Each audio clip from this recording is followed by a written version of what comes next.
So in this particular case, what did you identify, if anything, was the issue with the analysis of the DNA? With that step, with the amplification step, there was a report released first in July of 2015, and all 21 of the evidence samples were on an amplification plate. And as you go through rows 3 and 4 and 5, and then you get to the 6th row, there were a few evidence samples, and then maybe there was a blank, and then there were the 4 reference samples from Andrew Romero, Tabitha Littles, Mr. Stalter, and Officer Benner. Those were on the same plate with all the evidence samples in that instance. All right, so looking at Defendant's Exhibit B, you see well F5, which is 6639, right? Yes. And that was the gun, the Beretta? That was the extraction from the cutting off of the swab from the gun. Thank you. And then you have well H6, which is 6649. What is that? That was an extraction from what was called a reference sample from Mr. Romero. The known sample we've been talking about. The known sample. And so the issue here is what? They're about an inch apart, when I think that 1,000 miles apart would be a good distance. So what's the worst case scenario here for this sort of setup? I mean, what happens? What can happen? Well, there's a possibility that should be pointed out that on 6639 that you get a mixture of DNA. And the cause of that mixture of the DNA is that the swab, the cutting from the swab that you extracted, the mixture is because there was more than one person's DNA on that firearm. And that's certainly a possibility. The other possibility is that DNA from 6649, which is Andrew Romero's reference sample, that somehow from well to well, that sample ended up getting into 6639, and that's why you have a mixture. And I, as a scientist, I can't tell you which one it is. I don't want to speculate on probabilities of what is more likely. Objection. He is speculating, Your Honor. He's not indicating, he's saying it could. I would ask you to clarify his testimony because he is basically speculating as to the occurrence. Okay. Well, let's focus down a little bit here. Okay, so we heard, you know that there was some DNA found on the cutting that was from the swab of the firearm, right? Yes. So what does that indicate? That from that cutting, from that swab, from what came out of that well and went into what we call the capillary electrophoresis analyzer, the major profile was Andrew Romero. Okay. There was additional minor alleles. The analysts could make no conclusions from the minor alleles, and I agree that not only should that be a major to Andrew Romero, but that the minor alleles were too weak for interpretation. And what does that mean, there were minor alleles? There were added alleles that could not have come from Andrew Romero, and both the analyst and I saw those and would not make an interpretation as comparing them to the other 3 reference samples because the DNA profile was too weak. Okay, so in plain English, what does that mean? That there's a mixture, and that the major part of that mixture was Andrew Romero. You can have different types of mixtures. You can have what are called major-minor mixtures, where there's a clear profile from one person and then additional minor alleles, or you can have an indistinguishable mixture. This is not indistinguishable. The added alleles are indistinguishable, but not from Mr. Romero's DNA, which does appear to be in that 6639 well from the swab cutting from the Beretta. So does that mean there's 2 other people's DNA possibly in that swab cutting? Objection. There's no way of quantifying numbers. He's indicating there was insignificant amounts to make any determination. That's what I'm asking the witness. She's putting a quantification on it, Your Honor. I'm asking to give a number. How many other people's DNA? It was actually at least one other person. We can never say that it's one other person because it's around 13 alleles. We can only say that it's at least one added person. But it is somebody's DNA. We just don't know who it is. Okay. And what about the steering wheel DNA? The steering wheel is a sample that was analyzed at a later time, so it's not on this amplification plate. I believe that was DSW9. And there we had a mixture of at least 3 people, and we have on that steering wheel, you could not exclude Andrew Romero or Tabitha Littles, if I'm remembering. I'm going on memory here. But there was added alleles similar to this in that it wasn't enough to distinguish who anybody else was who was on that steering wheel, but it was a minimum of 3 people. Okay.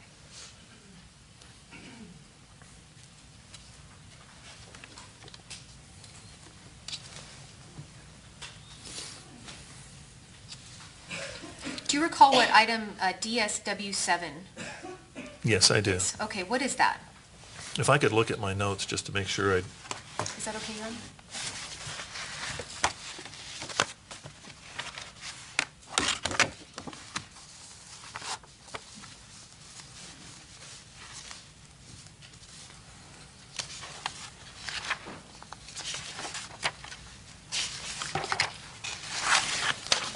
DSW7 was also an item that was not analyzed on that amplification plate that we just saw.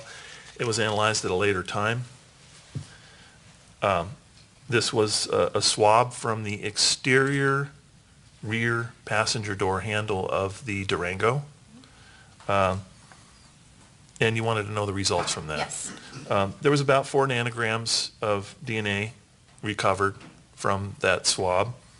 And the testing showed that there were at least 3 contributors to that area of the car, that door handle. What does that mean, 3 contributors? So the analyst looked at a lot of these DNA fragments. We refer to these as alleles. At any particular location we're looking at in the human genome, if you see 1 or 2 alleles, you can't be certain that there's more than one person. If you start to see 3 alleles, as the analyst explained very well the other day, that's a red flag. You can have people with an extra chromosome, but it's very rare. So when you see 3 alleles, you can be pretty certain, especially if you see it in multiple locations, there's an added person, at least one added person. When you start to see 5 alleles or more, you know you've got at least 3 people. So three contributors means at least 3 people, or five alleles means at least 3 people. Yes, there's a possibility of having 2 alleles at one place, and that's just from one person, because you get 1 allele from your mother and 1 from your father. So if you see 5, you got a minimum of 3 people there, unless there's some kind of glitch or a misread peak or somebody with an extra chromosome, which is very rare. When the analyst starts to see 5, 6 alleles on a lot of places on the electropherogram, she can rightfully call that a mixture of at least 3 people, and I agree with that call. And the analyst referred to this person, one of the profiles, as unknown male number 1, right? Yes, and I've mentioned indistinguishable mixtures and major minor mixtures. In this case, there was a major in the mixture, but it was somebody that we don't know.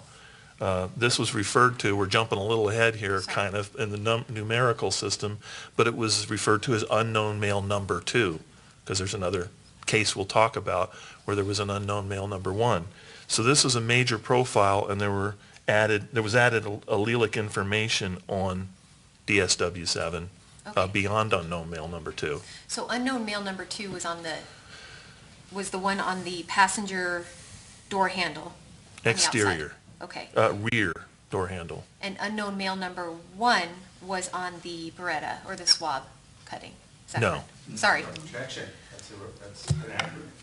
He just corrected me. I'll fix it. Where does unknown male number 1 come from? Unknown male number 1 was on a swab called DSW6. This is a swab from the interior rear driver's side panel and door handle. Okay. So you got a panel there on the door. From the description, the swab was taken from areas on the panel and the door handle all together. This was a mixture of at least 3 contributors once again. It's similar to the other one we just discussed in that it's a major minor, and the major was unknown male number 1. So that's DSW6, rear, interior, panel, and handle. Okay. All right, so let's talk about unknown male number 2, which was the outside rear passenger door of the Durango. Yes. Did you see evidence of that person's alleles or DNA anywhere else in the analysis of this case? Yes, I did. Where? If you refer to item DSW4, which once again, not to be too repetitive, but it was on the subsequent amplification plate that did not include any reference samples. This is a swab from the interior front passenger door handle. So this unknown male's DNA was found in 2 locations in the vehicle? Well, in this instance, this unknown male number 2 was not mentioned in the analysis of DSW4. What was mentioned was there was a mixture of at least 3 individuals. Andrew Romero and Tabitha Littles could not be excluded by the analyst as possible contributors to this mixture. I agree with that. The other reference samples were excluded. They weren't part of that. What I noticed, though, was that the unknown male number 2 major profile from that other door handle, that there was clear similarities, beyond just similarities, but stark similarities, that he certainly, whoever this person is, could not be excluded as one of the contributors on this inner door handle. Leading you to believe what? Leading to believe that if this is this person's DNA, that they also, if this is handling transfer DNA from somebody touching door handles, which is usually what we do with door handles, is we open and close them, the doors, using them. This person touched the passenger side exterior door handle in the rear, but also touched the interior door handle in the front. Same person? It appears to be the same person, yes. Okay. Now, it stayed unknown throughout this case. This person's, who this DNA belonged to, remains unknown to this day. Yes, there's unknown DNA in several places, including unknown male number 1 and unknown male number 2. And without a reference sample to compare to, they remain unknown. So how could you find out, in your experience with, since 2008 or when you were with Indiana State Police, how could you figure out who that DNA belonged to?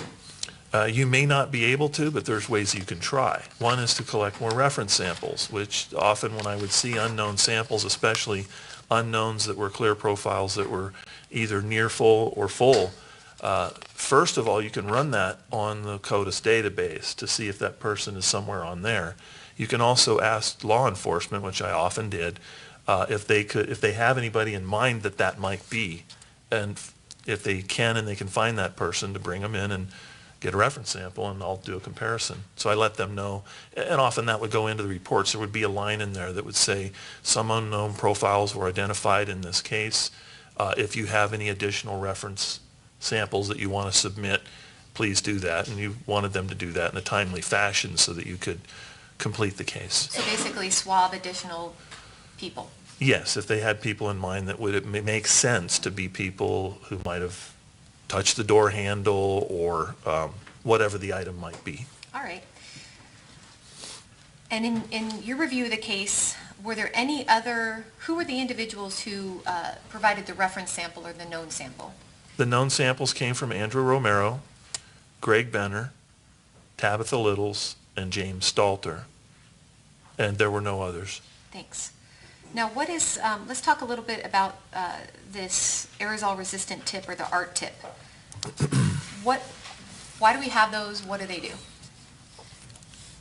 When I did my work with the Indiana State Police, and I believe this applies to all labs, they do no pipetting without tips on their pipettes that are not ART tips, aerosol resistant tips. This is extremely important to prevent contamination, and I'm under the assumption that that's all the laboratory does as far as their pipetting, is using, there's various sizes of tips, very small volumes, very medium-sized volumes. Every one of them has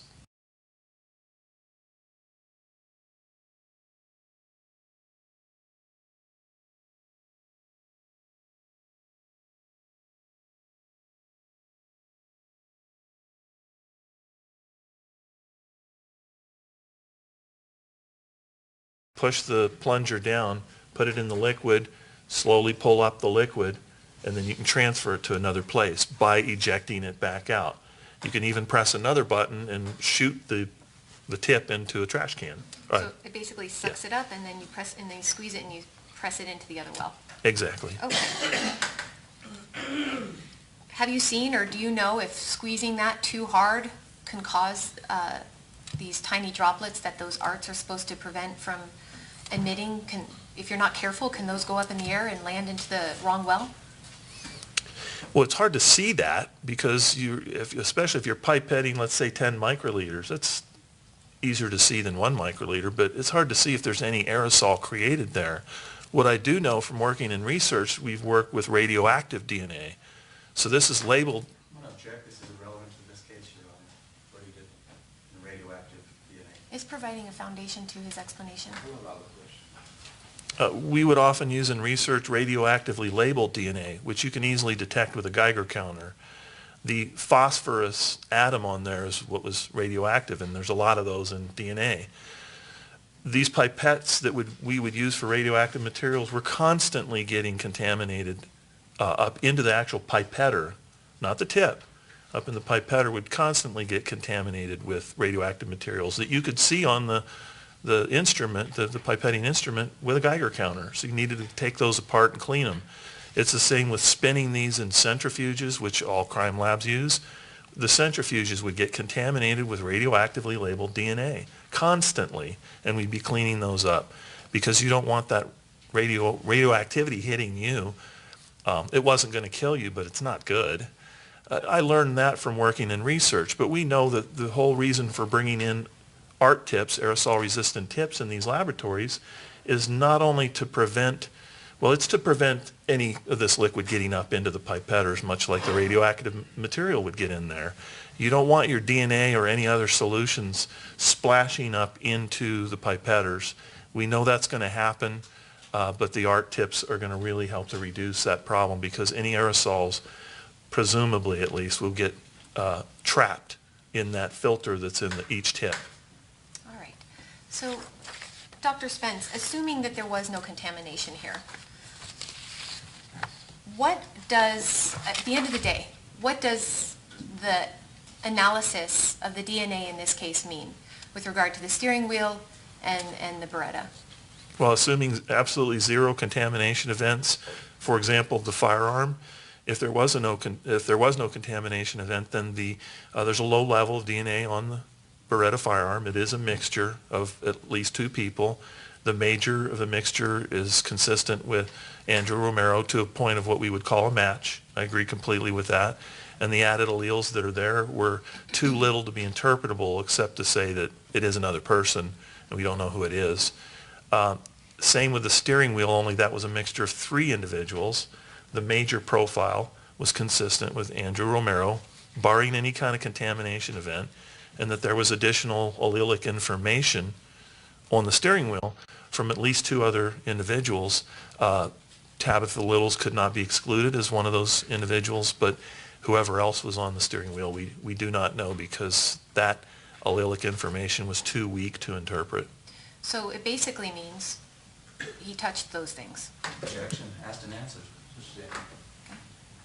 What does that mean in regular speak? Objection, asked and answered. I don't think that's been answered, Your Honor. Rephrase that question. Okay. So can you, does the DNA information that you obtained from looking at this case, can you conclude whether or not Andrew Romero fired the firearm from this information? No, we only know that at some point he came into contact with that firearm. We don't know when or how. We just know that he came into contact with the firearm. We don't know when or how, but he came into contact with that steering wheel. Thank you. May I have a moment, Your Honor?